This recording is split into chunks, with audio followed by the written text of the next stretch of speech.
Welcome inside the vault and welcome to February programming, partner. I'm Bobby Trossett, as always, joined alongside my co-host and partner, Sarah Ellison.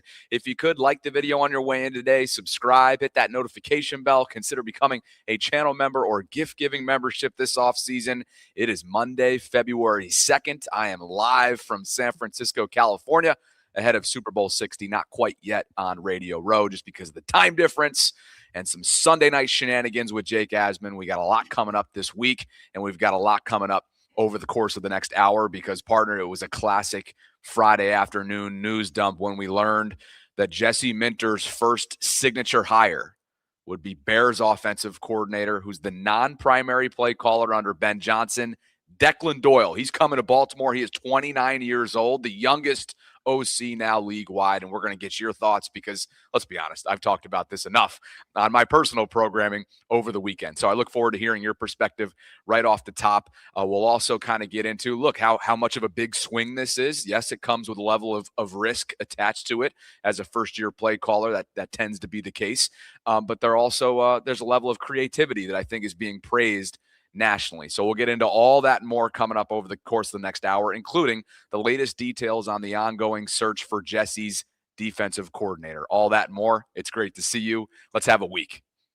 Let's have a week, and we'll start the week with Declan Doyle. What a move by Jesse Minter, who just seems to be like the anti-Harbaugh in his coaching candidates and picks, because Harbaugh always seemed to go with like what was tried and true, what he knew, what might be a little bit more safe, what might have been like coaches who have been around for a minute. Nope, not at least on the offensive side of things. I think he obviously gave chances on the defensive side, but Jesse Minter just swinging for the fences. Bold, very bold move with Declan Doyle, 29 years old, the same age as, yes, Lamar Jackson. And it just feels like a youth movement right now in Baltimore.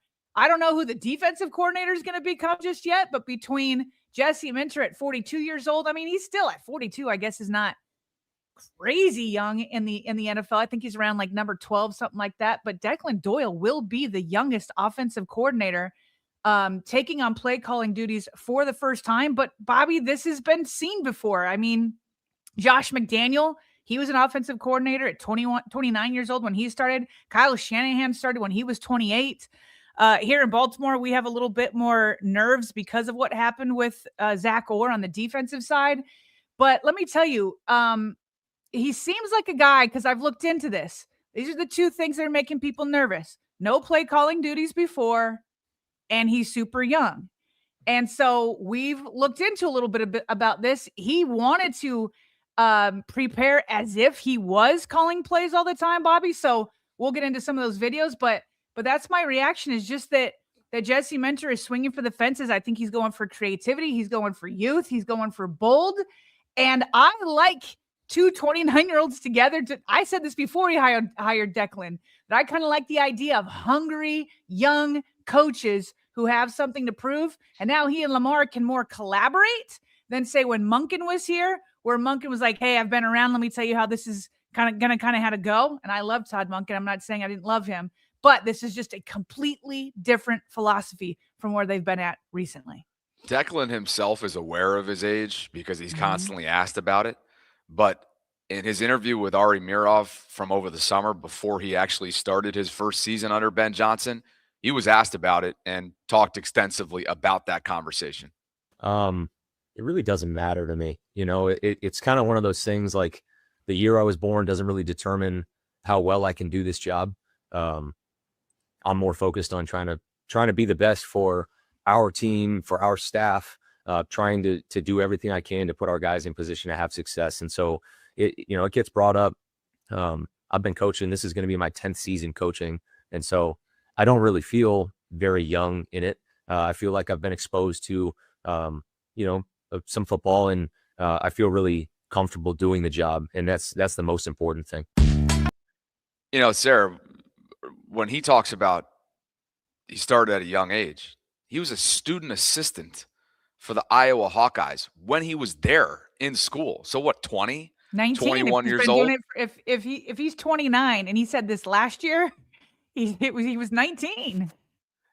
He might have been 28 at the time of that interview for all we know. I mean, it's he's been around, and the Sean Payton element will come up here a little bit when we get to the national conversation, but more about, what he did for Ben. You kind of alluded to that off the top. What does a non-primary play calling offensive coordinator do? And in that same interview, he talked about it.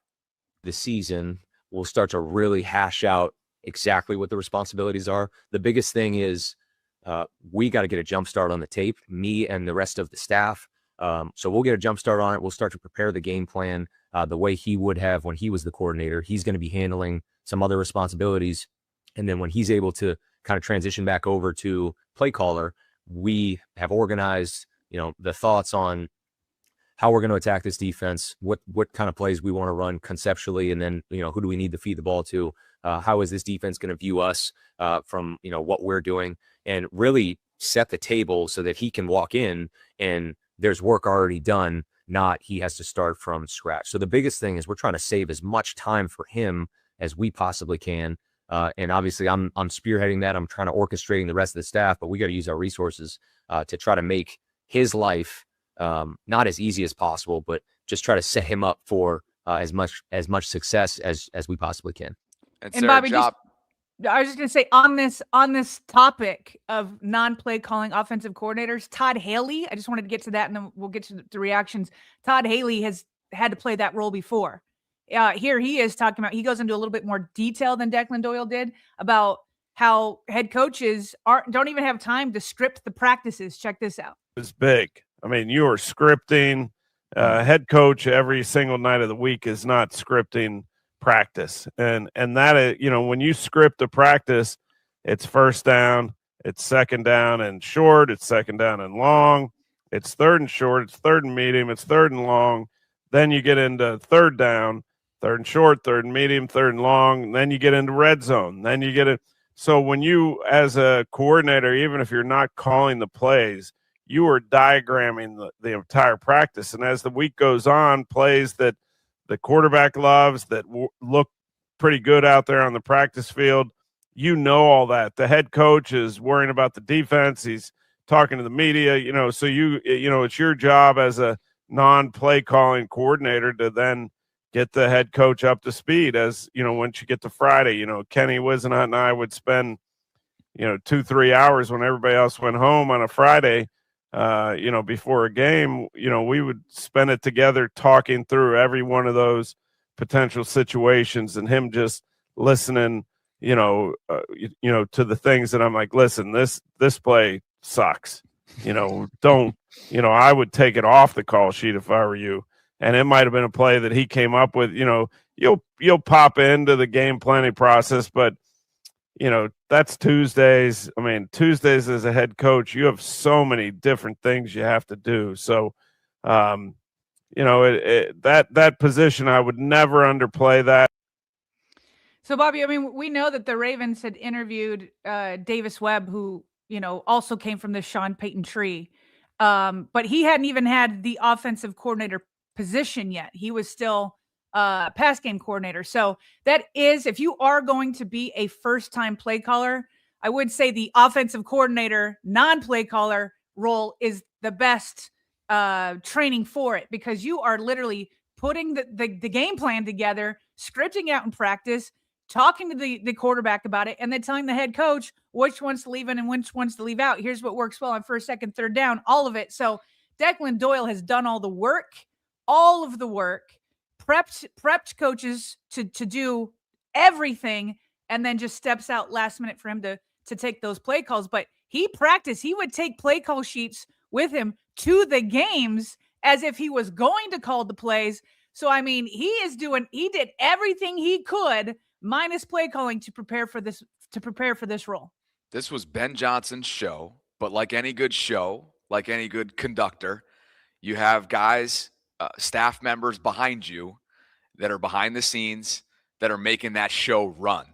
And Ben, just a couple weeks ago, now that the show was over, he evaluated what he got in Declan Doyle this season, which was just 1 year under his tutelage in Chicago. He's done a phenomenal job this year.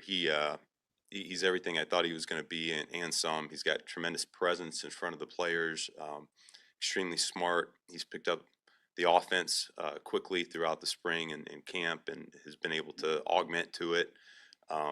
We got such a strong coaching staff from the coordinators to position coaches to some of these young coaches as well. They're going to continue to ascend, and I think the future is bright for a guy like Declan. Hopefully we can keep him here for a long time, but I know he's been an asset to me. He's been an asset to our offense and all these players as well. Maybe he knew then what he knows now, that he would not be around, Sarah, in the coming weeks, because he would become one of the most sought after candidates out there, and that he was. By the way, he withdrew, as a couple folks did, including Brian Dable. He withdrew from consideration in Philadelphia for their offensive coordinator position, who ended up going with Packers quarterbacks coach and former NFL QB Sean Mannion. So there's a level of interest from Declan's perspective here in the Ravens and what he feels like he has. Get in here. We'll get to the national reaction in just a second. Yeah, well, like that is, so I called this move bold, but I don't think it was only the Ravens who wanted to make this bold move. Yeah. So there's more than one team that is seeing his potential. And, you bring up the fact, it does say something about how Declan Doyle views both Jesse Minter and the Ravens organization, that he'll pull out of the Eagles job position, who were Super Bowl contenders, Super Bowl winners just last year. 1 year ago today, or 1 year ago about this week, the Eagles were preparing for a Super Bowl and went on to win it. And now he pulls out of that, but he's like, oh, okay, well, I will leave Ben Johnson and the Chicago Bears for Jesse Minter and the Ravens. That's a feather in the cap for Jesse. But it's also a feather in the cap for the Ravens, just to kind of like zoom out a little bit about how Jesse Minter could have gone to the Raiders. He could have had several other head coaching jobs. How about Mike Mickens? He has been asked to come to the NFL before. He's had so much success on the collegiate level with his secondaries. But it was the Ravens who he came out of the college ranks to come to the NFL. And how about Ledford? Dwayne Ledford, one of the most sought-after offensive line coaches when he became available. He chose the Ravens. So it's just over and over and over again that you're seeing respected guys that are wanted by many people, but they're choosing Jesse and the Ravens. And as a result, it has the national conversation sounding something like this. What do you think of this hire for Lamar Jackson and company? I love this hire. One, he's coming from who we regard as one of the top play callers in the league with his head coach, but also a team that's really committed to running the football. And you see the development of Caleb Williams under his tutelage as well. So you look at Lamar. Lamar already has all of these phenomenal characteristics as a quarterback, but there were times I think situational is what the Ravens needed to get better at offensively, like game by game, specific situational, the way that they wanted to call plays. It always seemed like when the firestorm come, now we'll hand the ball to Derrick Henry and we'll become a little bit more nuanced with our run game. So I look forward to seeing some of the creativity that we know is going to come over from what they were able to do in Chicago. I'm excited about it. And obviously it's something that Lamar Jackson either signed off on or had some conversation with based on how we heard this would go from Bisciotti and also how we heard Jesse Minter talk about putting Lamar in a position to be even better than what we've seen him be. Yeah, share a lot of those sentiments. First of all, I had to get over the fact that I saw he's 29 years old, which makes me want to just like crawl into the ocean. That's crazy, right? How impossible. How are we so old, guys? I'm sure he's very good, but that's just really young. Marcus, you made a really good point there. There's a lot of through lines between the Bears offense and what the Ravens do and what we think that they should do. Love the fact that he worked with tight ends. The Ravens are a very tight end centric offense, of course. The run game with Chicago, you saw a lot of similar creativity in terms of formation and personnel usage, motion to open up things. But the difference, of course, being now he gets the greatest asset to a run game anyone can have, and that's Lamar Jackson. So I'm excited to see that, the play action pass off of that. And this is an opportunity for like the quarterback and the play caller, who are pretty close in age, to grow together, right? Because I think Marcus is right. I think Lamar had a hand here. You got a defensive head coach. This isn't a guy coming, this is about as far off age-wise from Todd Monken as you can get. This is not a guy coming in and saying, Lamar Jackson, let me tell you how it is. This is an opportunity for the two of them to collaborate, and I think that could be really exciting. All right, so just a couple reactions there from many on the national level, and things that stand out, Sarah, from that clip is, the acknowledgement of creativity, Mhm. the acknowledgement of almost this void that needs to be filled with situational awareness offensively. His usage and experience working with tight ends was specifically mentioned there by Mina. The reason why is that Declan's literal job from 23 and 24 in Denver, when Sean Payton brought him with him from New Orleans, where he gave him an opportunity at 22, 23 years old to work closely with Drew Brees and that offensive staff. He goes to Denver, becomes the tight ends coach. I thought Jory Epstein, Yahoo Sports, put together a phenomenal piece back in October explaining why there's a level of trust that has to be earned with a bright young mind like Declan. And so if you haven't already done so, go check it out. It is circulating all across the internet from within Ravens circles from her piece back in October.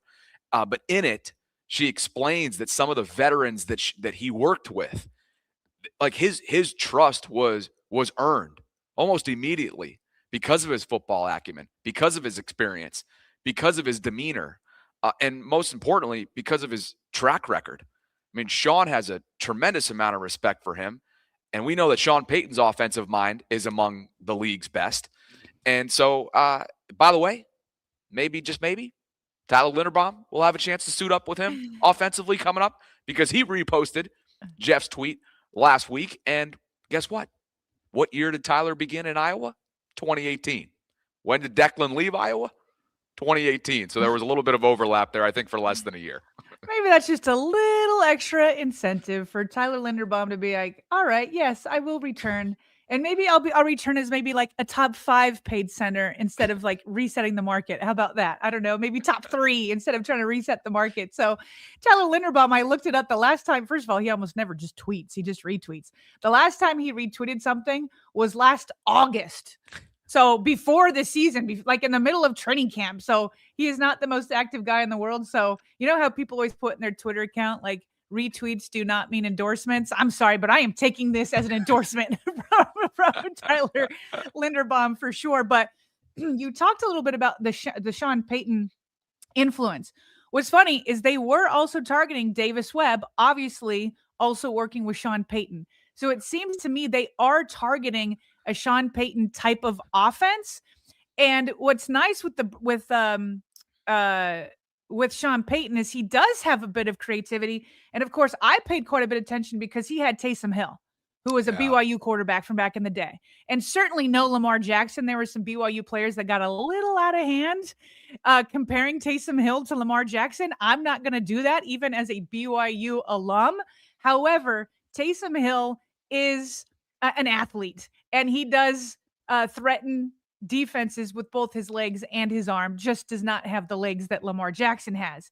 And so I always enjoyed watching the creativity Sean Payton had with him. Obviously, he also had, there's Bo Nix, where Declan, I think, was there when he was with the Broncos while Bo Nix was there. And then obviously now Caleb Williams. So he's been around several different quarterbacks. And one thing that was mentioned in that video from ESPN there that we didn't get to, but they noted how there were only 5 teams last year who ranked in the top 10 in both passing and rushing yards.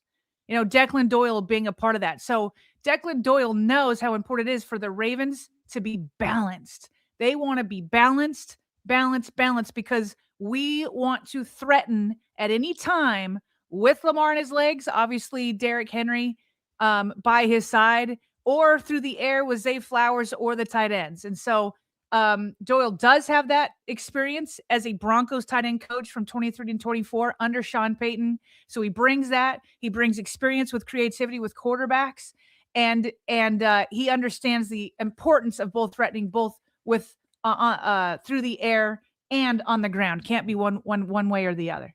Just because this is a good read, and I've already referenced it multiple times, I'm just screen sharing Jory's piece from October, and I wanted to read a couple snippets for you. Again, just drop that link into the live chat if you guys. It's insightful on who Declan Doyle is. So she writes, by 2019, at 23 years old, Doyle was in-house with Sean Payton, Drew Brees, and the Saints staff in an offensive assistant role that focused most often on the tight end room, where Dan Campbell, now Lions head coach, was position coach. Players with steeper pro acclamations didn't phase Doyle. Transitioning one-time Penn State receiver Jawan Johnson into an NFL tight end, Johnson himself credits Doyle with teaching him not only technique, but also the mindset Johnson needed to adopt to block well enough to stay on the field, developing Adam Troutman, who transitioned to tight end in college and now was making the conceptual leap from FCS ball to the NFL. Here's a direct quote from Troutman. Everything that he told me happened. Everything he was teaching me, that's exactly how it was unfolding from defenses. So it was like, all right, I can trust this guy. So anyway, this is the piece that I was referencing here, Sarah, one of many really interesting tidbits on Declan Doyle, how he landed a job with Ben Johnson at such a young age, how he got into the profession that he's chosen to begin with, and now, with all that, what he's tasked with in Baltimore. It's a dawn of a new day, and it's exciting, I think, and there's a level of intrigue when you look around this fan base right now, deservedly so. That's a crazy quote that you just had. Like, everything he said would happen, happened. That was at 23 years old. 23 years old in the NFL, and you can tell the players what's going to happen. And that is why you see this here. You just called it a new dawn, a new day in Baltimore. Because as Spencer Schultz pointed out, how wild of a change this is at the offensive coordinator from what we're used to in Baltimore. Monken was 57. Roman was 47. Before that, Morningweg, 55. Mark Trestman, 59. Jim Caldwell, 57. Cam Cameron, 47. Rick Neuheisel, 46. And it wasn't till way back in the day, thinking of Matt Kavanaugh, that he was even 43. So Doyle, 13 years younger than any of those guys and how they started. So it absolutely is a dawn of a new day. And it's a little bit of an enigma of exactly how this offense is going to look with him, because yes, there's the Sean Peyton influence. Yes, he's been with other quarterbacks. Like there's all of that, but he's never, and he's been there with Caleb Williams and what they're doing over there, but he's never been with the Ravens. So I'm excited to see how he collaborates with Lamar and how this is going to look with a Ravens version and the creativity that he has. And once a hire like this comes down, which it did on Friday afternoon, very naturally, the following little rumblings, or in this case, just straight up interviews or other targets, start to come into play. And so that's what happened all throughout the weekend. And the first, maybe not chronologically, but the first that we have to talk about is the potential future quarterbacks coach under Declan Doyle. And this goes back to something we spoke about last week. You know, Jeff floated out the idea or the concept of, when you choose an offensive coordinator, oftentimes he'll have the autonomy. He'll have the power to bring his quarterbacks coach and potentially other staff members with him. So I don't think it's a coincidence, Sarah, that Ronald Curry, who spent the last couple of years in Buffalo with Josh Allen, but has previous overlap with Declan and Sean Payton in New Orleans, is getting initial interest here. And that's exactly what Ian Rappaport noted over the weekend. The Ravens submitted a request to interview Ronald Curry for quarterbacks coach. Again, there's a little bit of agent speak in the writing here of the tweet. I think Josh would have been okay, Sarah, without him as the quarterbacks coach. Yeah. But bottom line is, they're looking at Ronald Curry. And for those of you that know his name, man, he was one of the greatest high school athletes maybe in the modern era. And for those of you that enjoy the state of Virginia from an athletic standpoint and some of the grassroots sports that have come out of the freaking state of Virginia, which is just, I mean, countless star athletes have come from that state. Ronald was one of them. Went to high school at Hampton, then went on to North Carolina. He was a wide receiver, a 7th-round pick in 2002. Played the majority of his career with the then Oakland Raiders and got into coaching as an offensive assistant in San Francisco, right here with the 49ers, and then again went on to work with Sean Payton in New Orleans, and that's where some of the overlap happened with Declan Doyle. Right. That line is funny, though. Had a huge hand in the development of Bills quarterback Josh Allen. He just joined Josh last year. Like, he was already an MVP. That was, yes, definitely some agent influence into that tweet there, but that's what they got to do in order to keep their sources alive and talking to him. So we can put up with that. That's fine. But yeah, he was with the Saints, Sean McVay, from 2016 to 2023. He was an offensive Sean Peyton. What did I say? McVay, who just got extended, by the way, Sorry. this morning. Maybe that was on your mind. Maybe that was. Thank you, sir. Thank you for the excuse. Sean Peyton. So he was under Sean Peyton from 2016 to 2023. First as offensive assistant coach, then wide receiver coach, then quarterback coach, then the pass game coordinator. And after that is where he went to go be the Bills quarterback coach. And so, yeah, and I know, and I feel the same way. There's so many fans are like, what about T. Martin? What about T. Martin? I love T. He's been, what's not to like about T? He's been great with Lamar. But if Declan Doyle needs to implement his style of offense, that was weird. Did you hear that? I did. What's going on? That was weird. Just a picture of my son just fell over. Hey, that reminds me. There was a 4.7 magnitude earthquake, which is not much for San Francisco, that hit at 7:01 local time here, Pacific. Really? Yeah. Did you feel it? No. I would have talked about it more. I get to San Francisco, and all of a sudden, let me make sure I get the number of this right. 4.3 magnitude earthquake. Did that just make its way to Columbus, Ohio? Maybe. That was the weirdest thing right there. Anyway, okay, let's refocus. I like how the chat's already ghosts. Like, what else could it be? I don't know. Anyway, so who's against T. Martin? Nobody. Like, he's great. That being said, Declan Doyle is going to try to bring in his version of an offense. And of course, he's going to want a quarterbacks coach that knows the system that he plans on implementing, especially at the quarterback position. T. Martin has been here in Baltimore and doing, Todd Monken and Greg Roman's work, which is not going to look like a Sean Payton offense, which will obviously have a heavy influence on Declan Doyle. So that's why you're seeing Ronald Curry as that guy. And what's also nice about Ronald Curry, you mentioned it. Boy, oh boy, was he a high school athlete. He, in some ways, outshined Michael Vick when they were both high school players. All these awards that he won as a high school player, it just keeps going. He was an All-American both in basketball and football, and he grew up, I think, in the same school district as Michael Vick. But he won high school player of the year, all this kind of stuff. I mean, he just was an athlete.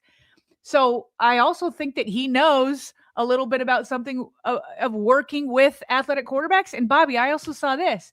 You know how everybody wanted Lamar Jackson to change from quarterback to wide receiver in the draft? Well, that's what Ronald Curry did do. He did do that.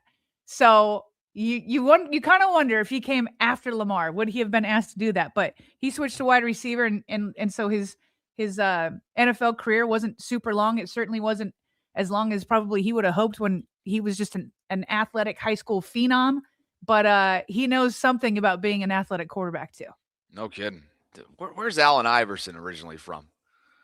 Isn't it somewhere down there? Not Virginia Beach, but where the heck is AI originally from? Virginia, Hampton, Virginia. Okay, there you go. Wow, that town, man. Are you kidding? I mean, come on. That town was big time for athletes. Newport News. Okay, Mars, appreciate you. That definitely rings a bell. I've definitely seen some docs on him, doc series over the years. But anyway, look, a lot of you guys were asking about T. Martin in recent weeks. I don't think this is an indictment on him. I think that's what you were getting at, Sarah. A lot of this has to do with just how things work when it comes to the coaching carousel and how an offensive coordinator starts to call some of his own shots. So I'm sure Lamar and T still have a fantastic rapport. Hopefully he lands on his feet. Maybe he ends up with John Harbaugh one way or another with New York. But as Jeff kind of noted last week, he kind of felt like this was not going to be the case, a return for T. Martin. And who knows? Maybe that still ends up happening in a different capacity. But at this point, he's probably going to want to find an opportunity that is more in line with what he's served these last couple of years. Elsewhere, Tom Pelissero noting that Ravens assistant wide receivers coach Prentice Gill is going to interview for the wide receivers job. That would be an internal promotion. He's been involved with the Ravens the last 2 seasons. And again, there's a little bit of agent speak there with the development and whatnot. Outside Zay Flowers, we know it's been pretty disappointing at the pass catcher position. But obviously some of that has to do with this past season with their quarterback. being unavailable for a month, which caused the offense to kind of go in a bunch of different directions. So, and he won't be the only one interviewing for that. The Ravens have also requested, according to Ian Rappaport, to talk to Jaguars assistant Tyler Tettleton for the wide receivers coach. So here comes some maybe more agent speak, but Ian says Tettleton is involved deeply in offensive game planning for the Jags and is seen as a future offensive coordinator. He interviewed for Ohio University's head coaching job last year. So it looks like they're interviewing a few guys, maybe some that we haven't even heard of that might be interviewing for the wide receiver spot. Yeah, and this one's a little bit cool, actually. I dug in just a couple minutes yesterday. They've had success in Jacksonville, obviously, with Liam Cohen showing up last year. But Tyler was a pretty successful quarterback himself at Ohio. That was his alma mater. So there's a reason why you got an opportunity to interview, last year's hiring cycle or 2 years hiring cycle at that head coach vacancy. They went in a different direction, but Tyler did get a look. And then if you guys are looking for, maybe a Baltimore tie, let me introduce you to Tyler's father. Maybe I don't have to introduce you. Maybe it's reintroducing you to his father. Introducing to me. Okay. And when I say that, the folks out in the live chat that have been in the Baltimore area for years and years and years, it'd be a reintroduction for you guys, an introduction for Sarah and others. And it was certainly an introduction for me when I started researching who his father is. And that is Mickey Tettleton, Sarah, a former Major League Baseball catcher who spent 1988 to 1990, 3 seasons with the Orioles, one of which was an all-star season for him and a Silver Slugger Award recipient season for him. So there he is as an Orioles catcher right there. And then again, his son, Tyler, who's interviewing for the wide receivers coach vacancy, like we just mentioned. There he is from his quarterbacking days, Sarah, at Ohio, not to be confused with Ohio State, which is where you pay attention to, given your geography roots. Given that it's right down the street here in Columbus. That's a really cool tidbit. I'm glad you brought that in, and I had a thought on it, and I already lost it. Where did it go? Well, you don't need to, because we got breaking news. Oh, boy. You don't need to, because we have breaking news from who other than Jeff Zrebiec, and it's all about defensive coordinator. So give us a second to get this together for you. Let's get some super chats in. How about that? And it'll give me a second to get what we need to talk about the Ravens defensive coordinator search, which appears to have been finalized. Sarah, kickstart us, and I'll get us ready. Well, is it defensive coordinator or a defensive assistant? He's been a defensive coordinator, but he's going to come on as a defensive assistant. I don't think it's the coordinator. Yep, you're right. I glossed over it. So we'll get Jeff's up there in just a second and talk to you why there's a connection here.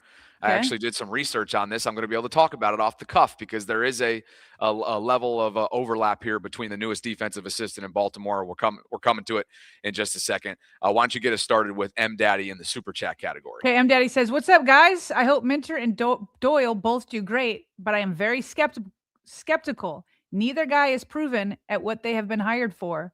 You can say I have tempered optimism. I think that's fair. I don't know what they're going to do either. This is just like young guys coming in that's why I said it's going to be a little bit of an enigma, especially with Doyle as he starts taking over." Appreciate you, M Daddy. Tyler Bout That Action. Oh, that's the best handle that you'll see out there. Tyler Bout That Action says, "We're going so young with our staff that our defensive coordinator hasn't even been born yet. LOL. Compensatory Prick says it's a revolutionary change from the front office. For years, our reputation was one of older coordinators. Now the culture will become one where young, creative minds come to get their foot in the door of the NFL." That's well said, Compensatory. And look who we have here, Sarah. Anai is in the house. Here we go. Anai says, "Love the Declan hire. This change is what we needed. Also, thank you, Bobby and Sarah, for the gift card. Made my birthday month." Wait, so that's does the that Fanatics. Yeah, for sure. Anai, does this mean that you finally... No, you haven't emailed us yet, my man. Have you? I don't think you have. I just refreshed it. So, hey, Anai, thank you for the super chat. If you're watching this, we need an email from you, brother, because we need to send you your gift card. Yeah. Unless somehow you've gotten it. I don't think you've gotten it because I know I haven't sent it your way. So, Anai, Baltimore Ravens Vault@gmail.com. Appreciate you. And happy birthday month to you. Or happy belated birthday month. Sod Blitz for you. says, just want to remind everyone, I was the cannery warning about Monken's situational play calling when everyone else was swooning over having the number one offense. All right, Saad. Thanks for the reminder. Saad's making sure that we keep track of his receipts, or he's keeping track of his own receipts. And I said he emailed, by the way. Oh, boy. I don't know about that. Hold on a second now. You sure you emailed the right one? Might need to try again. This is what we're going to do. We're going to update the ticker for him just so that he has a chance to double check. Baltimore Ravens Vault at gmail.com. That's now streaming on the bottom line. And unless your name is Anthony, I don't think we've received an email from you. So try that again if you could, and we'll check our spam once we're not live. Hans Doley says, does Doyle have a playbook for players by now? Wait, did you skip over Mackay? I did. There Mackay, for you, can you guys tell it's a triple task environment right now? We're trying to get you ready for our next segment on the fly. Sorry, Mackay, for you. Mackay says, loving where our team is headed. Hashtag Young Bulls. Hashtag Mentor is here. Hashtag Doyle is here. Wishing everyone a blessed day. Macda. I always forget. Yeah, it's Macda, not Mackay. Your handle always trips me up. Appreciate you, Macda. Thank you. I don't know. You'd like to think that what he's bringing from Chicago and his time with Sean Peyton will all blend together.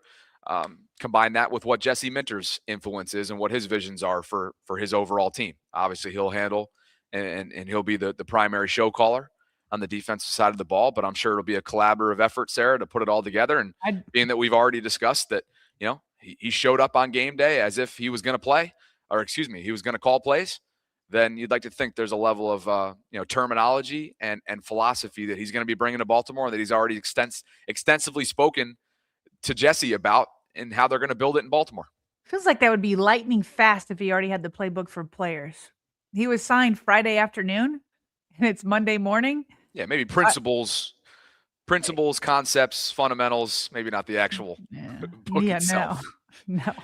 Jeremy Lee is celebrating 4 months of channel membership. And Jeremy writes, Minter is obviously not an offensive guru, but he has a great caller on one side of the ball, so he has a great idea of what counters it.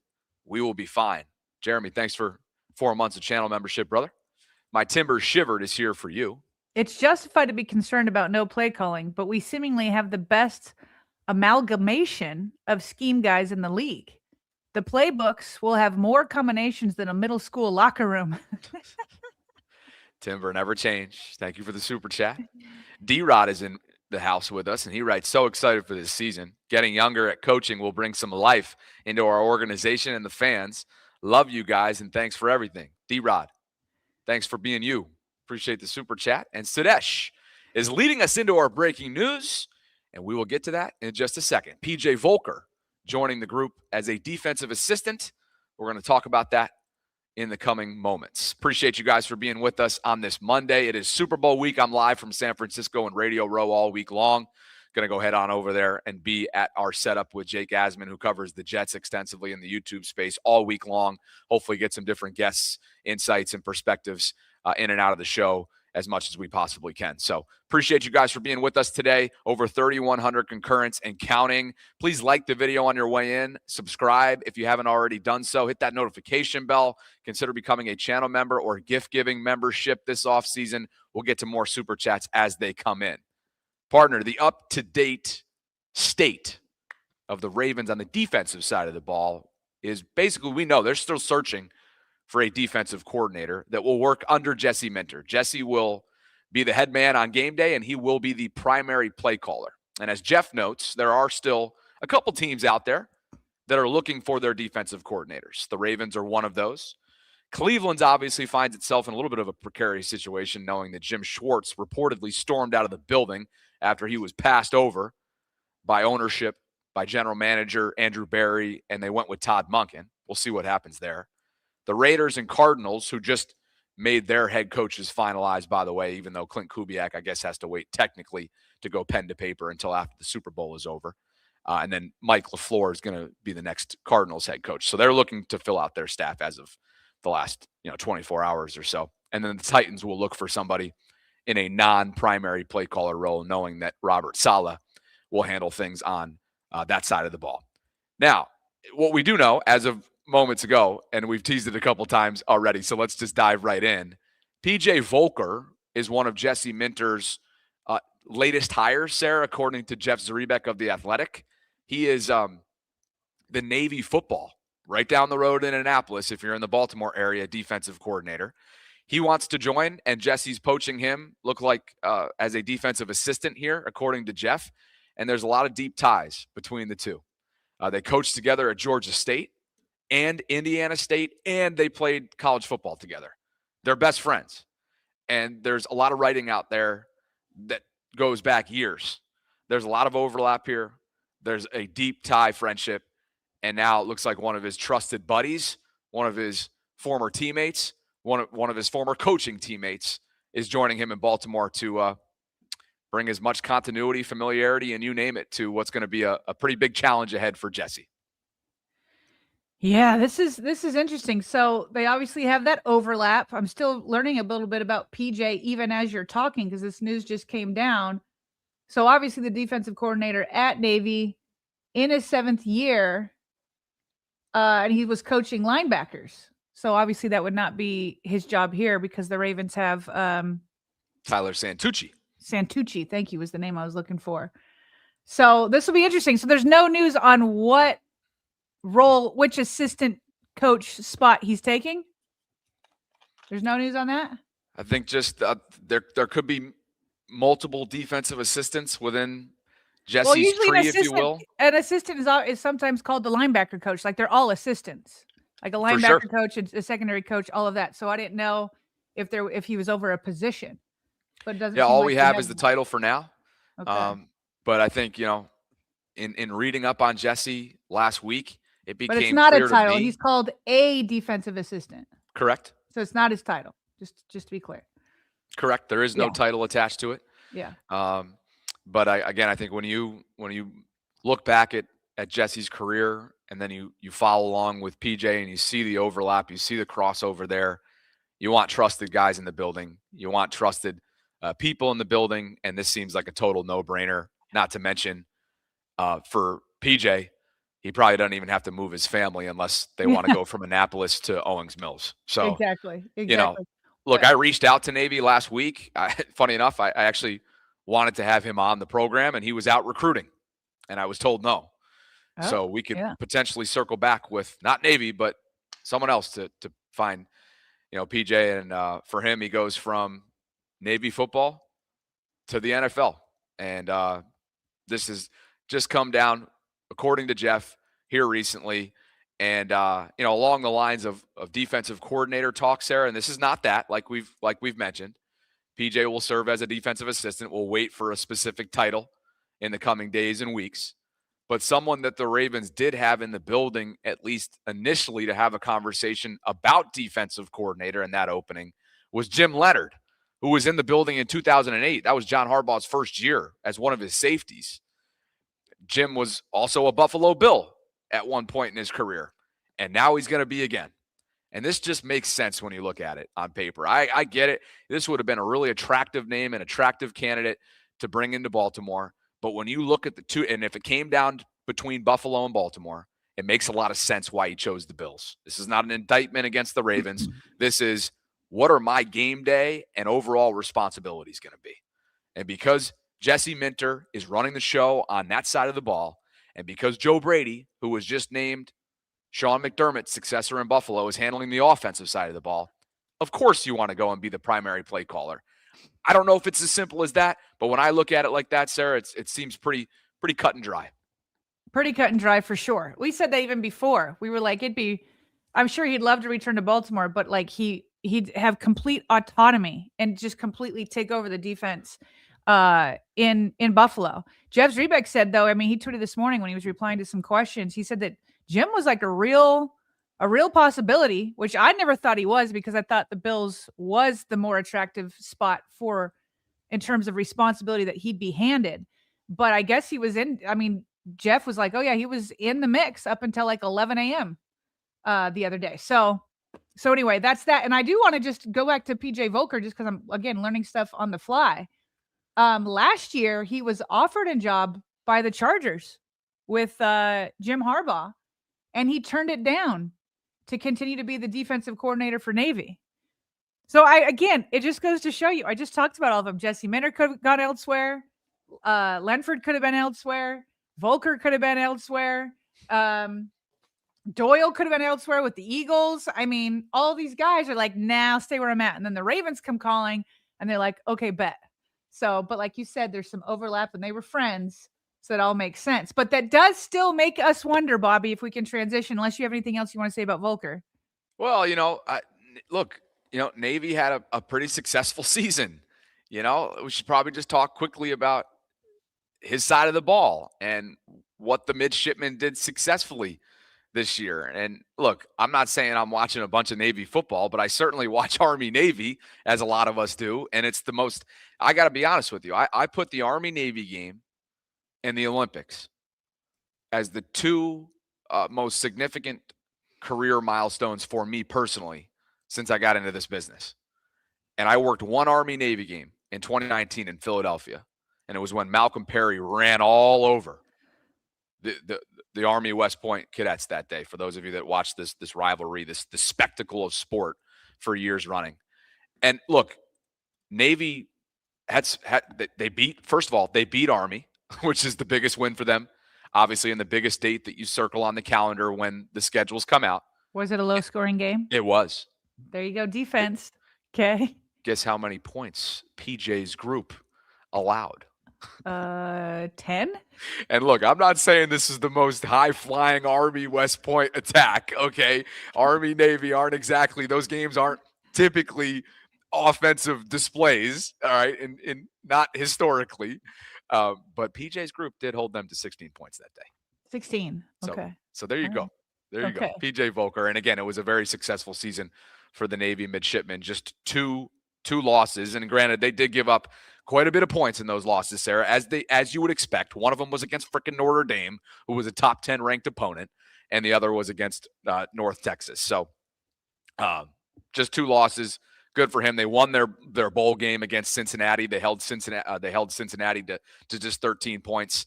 And now PJ leaving his post at Navy as defensive coordinator and heading on to Baltimore, maybe not even having to move his kids and move his family. So what a great fit. What a great fit. Okay, so let's transition to defensive coordinator, because for a second there, when we saw the news come down, we were like, wait, is this the defensive coordinator? No, he's the current defensive coordinator of Navy. Okay, we'll find out what his exact position is. Maybe some of that will come out while we're still talking. Okay, but the Ravens do still need a defensive coordinator. And on your show, which you are not at because you had a date with your mother, and let me tell you something, I listened to it, and boy, did they let you have it, okay, while you weren't there for not being there. But that is not the clip I pulled in. I got Jeff Zrebeck talking about the Ravens defensive coordinator search. He named 3 people that he knew of that were legit options. One was Jim Leonhard, so I cut some of that stuff out because Jim has now been signed. And even though he doesn't seem to be a prime candidate, Jesse Minter did spend some time talking to Zach Orr. So here's Jeff on the defensive coordinator search as of Friday evening. Orr has spoken, or at least was planning to speak this week with Jesse Minter. They know each other, so that probably was a pretty natural conversation.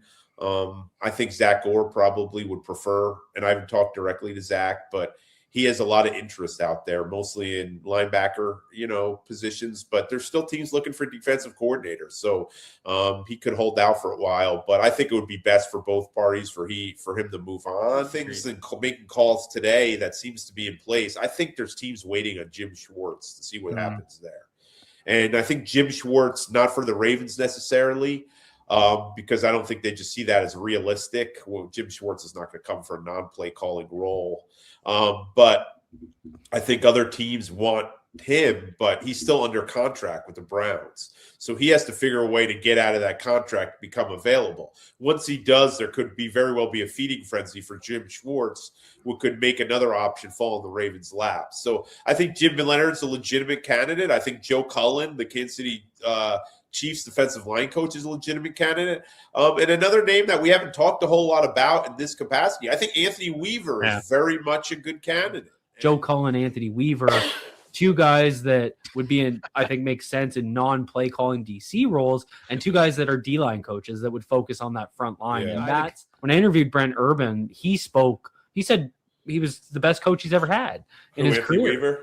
Anthony Weaver, just the players love him. And he's that guy that could come in here and he'd be the perfect guy to have that DC and assistant head coach role. And it would position him well to go back into the coaching carousel next year, because he does seem, and correct me if I'm wrong, to be interviewing as a CEO type coach. So not having that defensive play calling ability isn't going to affect his approach as much as it is Jim Leonhard. Yeah, and I'm not convinced Anthony Weaver is still not going to get a play calling defensive coordinator job, which could be why there's no resolution here for the Ravens. Leonhard, Weaver, and Cullen are the three names that jump out to me, at least, but that doesn't mean they're not talking to other people. I'm sure they are. I'm sure they got contingency plans. Okay, before you give your reaction, what are you laughing about over there? He's bless his heart, man. He's sick as heck, and he's just busting his butt on a Friday night. I had no clue that impromptu show was going to be had, and much like it did the day that Jesse was hired, they decided, obviously you want to go live, but I was already live on my personal, and next thing I know, I'm getting notifications and blown up by all of our, back channels and whatnot. And meanwhile, my mother is sitting across the way in the living room with a book in her hand. And she's like, nope, we're going to dinner. And I said, you're right. We're going to dinner. Because He's like, I allow one emergency podcast per night, Bobby. Just one. I know. But to your point earlier on, it opened the door, the floodgates for just an absolute torch session of yours truly. Yeah. So they're hilarious. But you know what you got to do? I've obviously had a cough myself. We got to teach Jeff about the mute button. I know. I've been coughing all over the place, but at least for your ears, I'm able to cover up 98% of it. I was going to say, Jay-Z, you're a podcaster now. Can you get with it, please? I mean, can you mute yourself for the purpose of all of our ear holes? Love them both. Sorry I couldn't join them. We'll be live coming up tomorrow. So okay, so but Jeff says, well, he had the three was Weaver, Cullen. Weaver, Cullen, and then Leonhard. Leonhard's now out. Yeah. What do you think about Weaver and Cullen? Well, from an Anthony perspective, and Jeff noted it, there are still, we had it up on the screen a second ago, and here they are. There are a couple opportunities for him if he wants to continue being, running the show on that side of the ball. It wouldn't be in Baltimore. It may not be in Cleveland unless they work it out with Jim Schwartz, like Jeff notes here, and it wouldn't be in Tennessee. So I guess where I'm going with this is Anthony's going to eat a little bit of humble pie here if he wants to go back to Baltimore, just based on the hierarchy. Now, look, maybe that's something that he's willing to do. He clearly has an affinity for the organization. He's already been on staff as both a player and coach, but he just spent the last couple of years running the show in Miami. Now, what does he have to show for it? Win-loss record, not a lot, but he's a respected guy. He got a ton of different looks from a head coaching perspective throughout this cycle. And yet here he is, back-to-back seasons, if not more than that, going back years. He's struck out. He's on the wrong side of it. You feel for him. He has such a tremendous reputation within the player community. I hope for his sake he lands on his feet.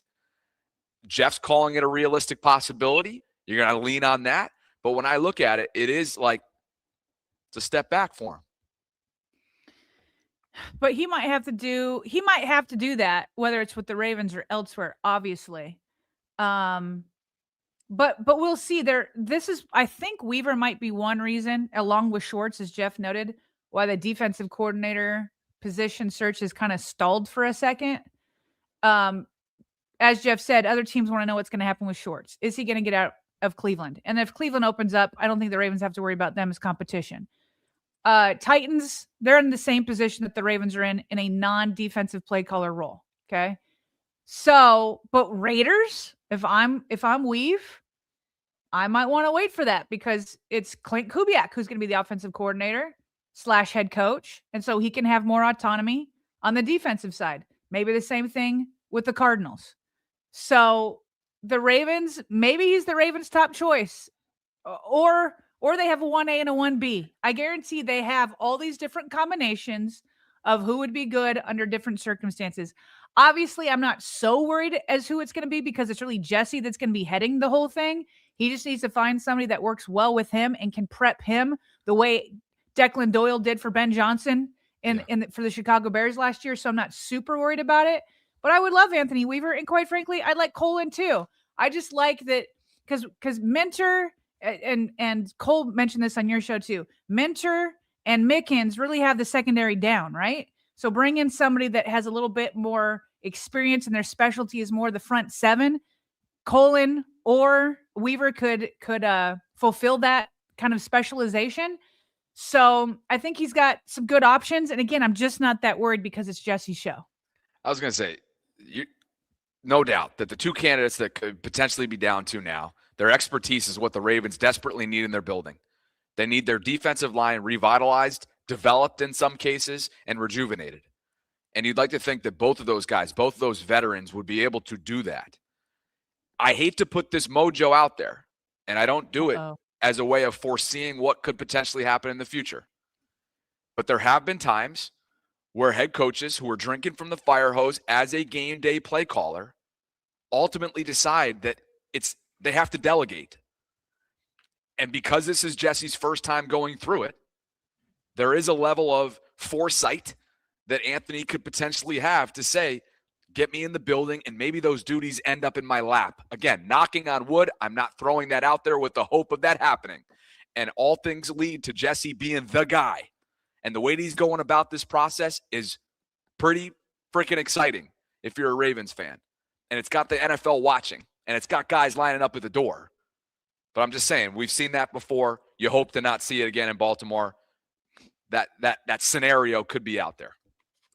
It's one that you have to think of. I'm not super concerned about it. I think it's fair to bring up as something that could happen because whoever you do hire, you want to, if like in the case that could happen, who would you trust to call defensive plays the way you would want to, for sure. So that's fair to at least mention. Hey, and speaking of, game day roles and winning games, closing out games, this is probably going to be an important hire, wouldn't you say?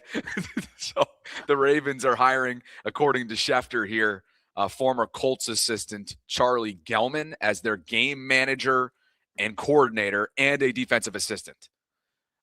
He's going to replace Daniel Stern. Daniel's been with the organization, Sarah, for a decade. Daniel looks to be on his way to Cleveland to be Todd Monken's associate head coach. So good for him, man. That's a heck of a promotion for him. He went to the Park School in Baltimore. He's a Pikesville native. He's been with the organization for, like I said, close to a decade. Yale educated, and somebody that was, in a lot of ways, revered from an analytical standpoint in Baltimore. But he probably deserves a piece of the pie, Sarah, in terms of the blame game in recent years, where what was John Harbaugh, criticized for? We know, so much so Steve mentioned it in his press conference. Fourth quarter blown leads, game mismanagement, clock mismanagement, even though Steve didn't mention those two things specifically, but he certainly mentioned the elephant in the room, which we all know was the inability to consistently close out games. How much of that is on Daniel's plate, I don't know. It's all a collective blame for us, the way we look at it in terms of divvying it up. But this is somebody that's been in the building before, Charlie Gelman, and now he returns, taking the place of Daniel Stern. Well, speaking of Daniel Stern, why don't we just cut to that right now? Let me see where I got this here after all that. Here it is. He is interviewing for the associate head coach for the Browns with Todd Monken. So, you know what? To your point, I have no idea if it was Harbaugh that was messing up some of those late game or just during the game management type stuff, or if Daniel Stern just was not that great of a advisor in it. But either way, I'm happy to move forward with somebody new. Yeah, look, good for him, man. I mean, associate head coach is Daniel's young. So this is a great opportunity for him. And you're starting to see what's really kind of a bidding war, a 3-team race, if you will, for assembling staff members. And guess what?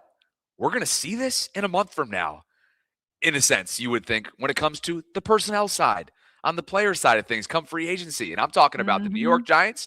I'm talking about the Cleveland Browns and the Baltimore Ravens. Harbaugh, Monken, Minter. It's going to be a lot of fun why to watch. Why don't you throw the Chargers in there? Because Minter and Jim might be looking for the same defensive players. Well, sure. Go ahead and throw the Chargers in there if you'd like. Yeah. I mean, it's fascinating. It's not unique, but it's somewhat unique in the sense that this has all happened with it under a year. Yeah. And so I think that just kind of naturally brings us to what's happening with Todd Monken in Cleveland and where John Harbaugh's at with things. How crazy is this? Well, we're talking about Todd. So obviously we know it was reported everywhere that John Harbaugh really wanted Todd Monken as his offensive coordinator up at the Giants, okay, up in New York. And he's waiting for Todd. I think he was convinced that either Todd wouldn't be hired by the Browns or maybe Todd really wouldn't want that job because it's the Browns. John just straight up admitted. He tells New Jersey Advanced Media, I tried to talk Monken out of it. Like once they offered him the job, I try to talk him out of it. That's my job, right? I really thought he was coming with us, but Cleveland was in there all along and he had been there before in 2019 as the offensive coordinator. So they knew him and he wanted this opportunity. He got it and I'm happy for him. I'm really kind of proud of him, but now we've got to go to work. Yeah, because you were. It's kind of messed up, I think, to try to talk. I mean, I guess not. Whatever. These are all grown men. I'm sure John's like, dude, don't go over there. Come over here. It's going to be a nail in the coffin for you over there. So, I don't know. I think some people were offended by it. I could just see Todd and John talking and like John throwing it out and Todd being like, oh, F that. Like, forget that. You know what I mean? Like, right. I could hear that exchange between these two where there's no offense taken whatsoever, but just two competitive guys, having it out. Like, I would have loved to listen to that phone call. Right. Me too. Yeah. Denard Wilson ends up in New York. Cleveland's got to figure out what's going on. Todd has to figure out what's going on. The organization has to figure out what's going on with Jim Schwartz. They've got George Warhop going over there to Cleveland. They've got Daniel Stern, like we mentioned. You have an offensive assistant, Ian Colst, which we have a slide on right here, who has already been working with Photoshop because guess what? This is a photo of him and his wife and his kids, presumably, on the Ravens sideline as an offensive assistant for the Ravens. Well, guess what? He's got Cleveland gear on now, and he hasn't become a Browns assistant yet. So there's some Photoshop being done there behind the scenes. But he's going to Cleveland. He played college. He was a successful record-setting quarterback, according to Aaron Wilson. He was on top of that, the former Baltimore Sun reporter. We do have a new title for Donald DeLisio, who was the defensive backs coach in Baltimore this past season. The Ravens brought him over from Kansas City, where he won a couple Super Bowls under Andy Reid. And now he's going with Harbaugh to New York as his defensive pass game coordinator and secondary coach. There he is on the sidelines in black, Ravens black, that is. Mm-hmm. So that's related to that. Are we ready for the John Harbaugh sit down with Howard Eskin? Yeah, yes, because he's talking about Lamar. But before we completely transition to how he talks about Lamar here, could you imagine being a Giants fan right now?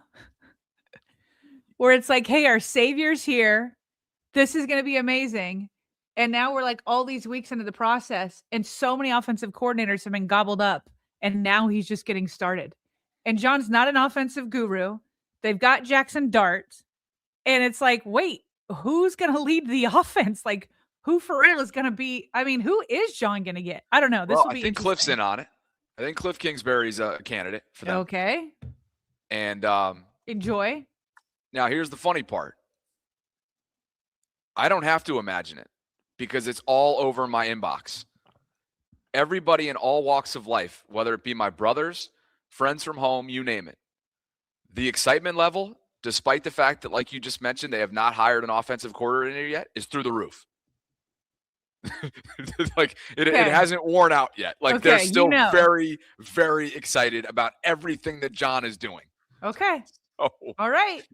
And what if T gets an opportunity? Maybe he What could. if T ends up in New York? As I just start bleeding. Look at this. What do you do? Well, first of all, we can't see you for the last several minutes. You're like big time blurry. I'm sure the Wi-Fi over there. Are you serious? Yeah, you've been pretty blurry for pretty much this whole defensive segment. You got to be kidding me. I can't see what's going on over there. No, it's the Wi-Fi over there. I'm sure of it. For those who don't know, he's in San Francisco at the Super Bowl. So you're at the mercy of the conference center Wi-Fi. Come on, man. Sorry. I didn't realize that.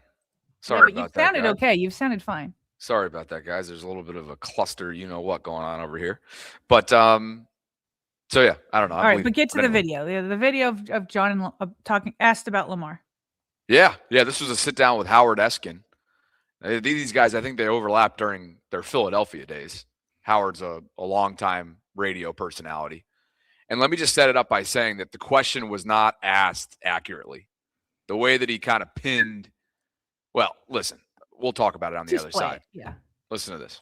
I don't know. It's a tough question, but you're not afraid of tough questions. At the end of the season, your quarterback with Baltimore, former quarterback with Baltimore, didn't kind of give you a vote of confidence. You know, it's easy to say when people say, well, I forget exactly what the question was about John Harbaugh. Oh, well, he just lost the game. I can't think about that. Hey, listen, all he has to say is, I love my coach. But he didn't say that. You know, do you think he kind of, at the end, didn't take enough responsibility and kind of pushed it off to somebody else? All I can say about that is this is tough business. You know what I mean? And the emotions are tough and everything else. And I could never, ever speak for anybody else, but I can tell you that I love Lamar Jackson. And I believe at the bottom of my heart that Lamar Jackson loves me. I know it because of what we did every single day and when we were together for the last 7 years, you know. And I will believe that until forever. You know, I'm never going to change, and I'm always going to love him, and I'm always going to, you know, meet him where he's at. And we had tough moments together, you know, obviously, and we had glorious moments together. We had everything in between, and we had boring moments together. We had funny moments together. You know, we had everything, and you know, I'm going to carry that with me for the rest of my life, and I'm going to cherish it. And that's how I feel about it. The rest of it is just it's part of it. It's part of life. You know, it's part of the journey. First of all, Giants media department need to help out their head coach. Get this dude a mic. That was bad. That was hard to hear. Say, despite my blurry performance over here, I cannot say that has anything to do with what's happening here in San Francisco, that clip. But yeah, it was not an easy listen. I thought the question could have been asked differently, more along the lines of, you know, look, your quarterback didn't necessarily come to your defense. Yes, it was an emotional moment, but he could have said, like others have said in those types of situations, that I love my coach. Takes a couple seconds. He didn't choose to do that. Were you bothered by that? Is that an indication that things had run its course? You know, something along those lines. So I thought it was sort of an unfair way of pinning unnecessarily levels of blame, I think, or responsibility on Lamar. But obviously a fair way of handling that question. If you're John Harbaugh, yes, there's a level of deflection to that. Yes, it opens the door for the continued belief that things had run its course in Baltimore. But a classy response nonetheless there from John. Yeah, I thought it was a classy response from John. And I think both John and Lamar handled their questions appropriately. Like when Lamar was asked, he didn't want to throw his coach under the bus, but maybe he already kind of knew what was happening and the conversations were swirling. So Lamar wasn't about to throw him under the bus and be unprofessional, and he wasn't. But of course, I, like many, were like, oh, yeah, he didn't say, oh, I love my coach. You know, he didn't. And so that was notable. And with 2020 hindsight, maybe it's because he knew what was coming, or he knew that there was a strong possibility of it. But he still was professional. And then I thought John right here was professional. It was, first of all, I love the flattery. Hey, it's a tough question, but you're not afraid of tough questions. Okay. Way to butter him up before. But it was a tough interview. It was tough. Howard thinks very highly of himself, I think. Okay. Yes. But John isn't going to like, there's no reason, like, once you're not on the same team anymore, to disparage each other. Like, there's no need to. It's very clear that John and Lamar didn't have a bad, terrible relationship, but it also came to an end. And the chemistry wasn't there. So I'm glad that John gave a classy response, a professional response. Lamar did the same. Let's let them continue on their separate ways and stop trying to pick at a wound that might or might not be there. Fair enough. I'm sure there'll be more to come over the years, and I just shifted over to the YouTube watch. Goodness gracious, I'm sorry, guys. I don't know what is going on with my display. That's highly disappointing. Let's get to some super chats. Appreciate you guys for being with us today. I will try to fix things on my end in the coming days ahead as Radio Row gets off and running. Anai, guess what, brother? You went to spam. So I found you. Thank you for resending. You popped up in our spam folder. So we're going to be able to get you your winnings. You were last month's giveaway winner for the $100 Fanatics gift card, courtesy of Primary Residential Mortgage. So thanks to you, and appreciate you for letting us know, and I found you.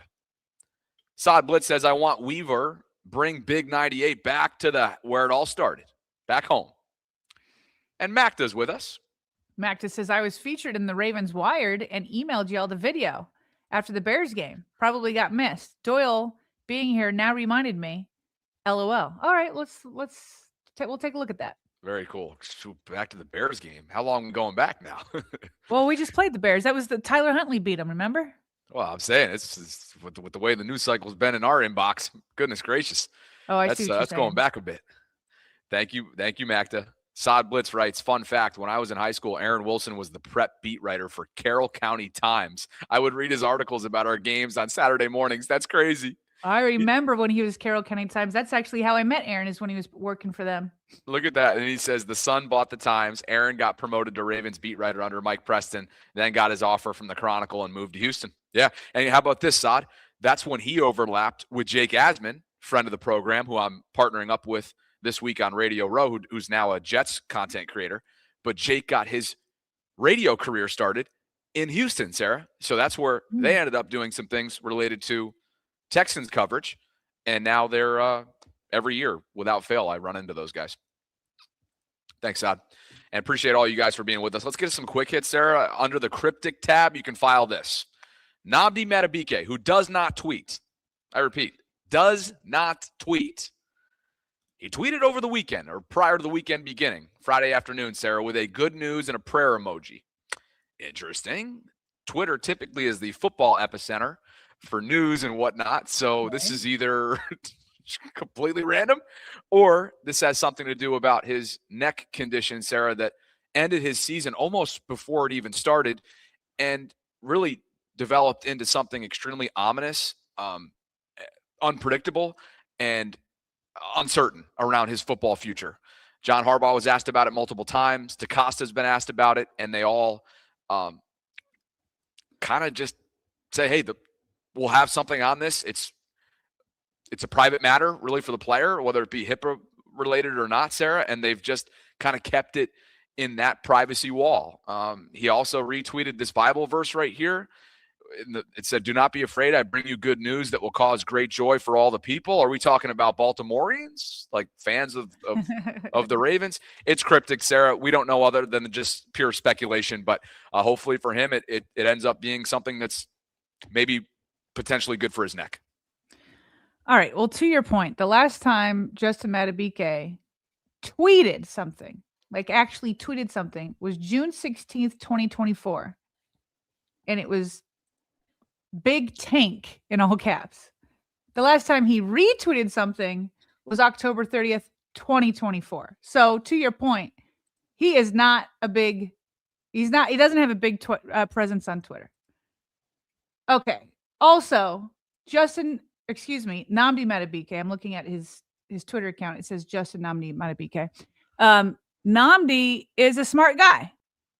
He knows what everybody's talking about when it concerns him. He knows exactly what everybody is talking about when it concerns him. And I'm sure he's got tons of people reaching out to him on Twitter being like, hey, how you doing? Are you going to be back? Is your career still on? Like, what's going on? He also didn't put this on Instagram, where reporters are not checking as often. Obviously, reporters have a bigger presence on Twitter. So does this mean that he's got good news about his neck?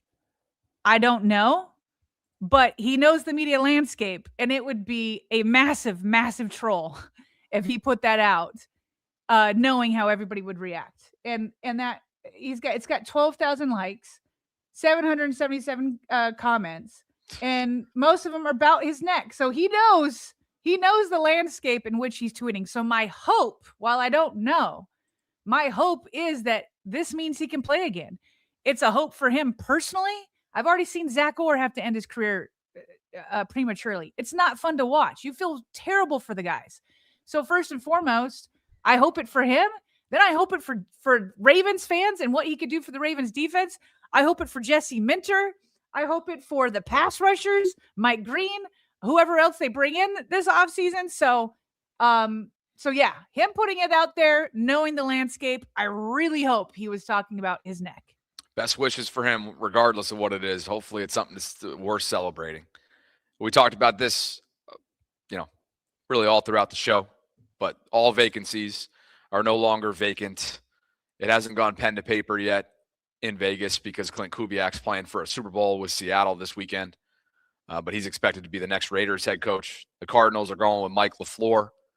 And the rest of this list, you can punch those tickets, including the Ravens with Jesse Minter. Several first-time head coaches, several ex-coaches getting more opportunities, like the Mike McCarthys of the world in Pittsburgh, Kevin Stefanski in Atlanta, John Harbaugh, of course, in New York, Robert Saleh with Tennessee. Todd gets his first NFL head coaching opportunity with Cleveland.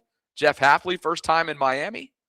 Joe Brady, first-timer in Buffalo. And Sarah, as we take a look ahead at international games for 2026, there's a bunch. 7 international games already confirmed so far. Yeah, the NFL's globalization strategy isn't slowing down. It's accelerating, as Sports Business Journal tweeted earlier today. Madrid has become a key stop. They're going to have one game in Spain. Melbourne, Australia gets a game. Rio de Janeiro, where the season opened up last year, gets a game. Munich, Germany. London, of course, 3 games will be played in the UK. And perhaps the Ravens, Sarah, who haven't been abroad since 2023 in London, get an opportunity to go back overseas in the fall of 2026. I knew you'd be all over the international games beat. You live for this. You live for this. I do. Not that it's, it's a great thing to live for. Which one of these, if you got to hand pick a Ravens game and you go out and cover it and go out there, which one of these cities are you choosing? Well, my obsession with checking off all 7 continents, and I have 5 down so far. Australia and Antarctica are not those, the ones that are unchecked. And while Australia, in the middle of a football season, with what you and I do, would be really difficult, given the time change, given what would be asked, given the time zone, given everything involved, I'm that much of a sicko that I think it's Melbourne, Australia, or bust. Okay. Yeah. I like it. I like it a lot. Bring it to me. But a return to Rio, Sarah, where I lived for a summer working the Olympics in 2016 would be pretty freaking cool. That might be my pick is Rio. Yeah, how could it not be, right? But here's the funny part. The only place, now that I think about it, the only place that I haven't yet been on this list is Australia. So I think it's got to be that. Okay. I lived in Spain, as you know. I studied abroad in Spain. I've been to London for the game, the Ravens-Titans. I've been to Munich for Oktoberfest during my semester abroad, and I've been to Rio. So then it's not even a tough question then. Correct. Easy call for you. Okay, but just for clarification, you're definitely Rio. I'd probably choose Australia over Rio just because that seems like a harder destination to get to. Yeah. It seems like I could make Rio happen, but I'd be happy with Rio. Okay. Yeah. I was gonna say you're not kidding. Rio's easy to get to. Air quoting that. Emery Jones in the lab, second-year player for the Ravens, of course. I know a lot of you are hoping that he will be one of the starters at guard come September. Here he is getting after it. I've muted the clip from that's attached to it, but Big Emery, Sarah, of course, the LSU day 2 pick of the Ravens this past April. Very limited action, of course, because they were set on what they had at guard with Andrew Voorhees and Daniel Fa'alele, but perhaps the big fella gets an opportunity coming up his sophomore season. Let's go, Emery. Where is my offensive line coach? Delford, let's go. I wanted to have more opportunity than he did last year. Obviously, coming off of that shoulder injury, he got put behind. But I have high hopes for him, Bobby. I think he showed us a lot of upside. A lot of upside. Look at the big fella getting after it, man. Wherever he is, he's drenched in sweat. Go get it, Emery. Go get it, big fella. All right. How did you, big fella? How did you just say that? I want to continue to, just in case you guys are popping in, apologize for my Wi-Fi and my display today. Obviously, learned a little while ago from Sarah in live chat that I am about as blurry as it gets. So, but it's out of your control a little bit. You're like you're at the NFL's mercy over there in the conference room. Yeah, and just to peel back the curtain, I was asked to move from my whole setup 20 minutes before we started, and just we were on our pre-show call. Yeah. You were all set up, being like, "Okay, I'm glad I did this. Glad I didn't try to go do Radio Row yet. I'll do that after the show." So this is great. And then in the middle of the conversation, I can hear a voice. And you're like, "Oh crap, I have to move." Yeah. So apologies for that. I'll do my best to ensure that doesn't leak into tomorrow. And to your point, I'm once you and I finish up, I'll go over to Radio Row, get my credentials, get everything else, and hopefully be situated on the actual NFL Wi-Fi rather than where I'm staying. And hey, like I want to say thanks to the hotel crew. I mean, it's been a fantastic stay so far, and Jake and I are working with them on a marketing agreement. So it's been great to be in Union Square. It's been great to be centrally located in San Fran.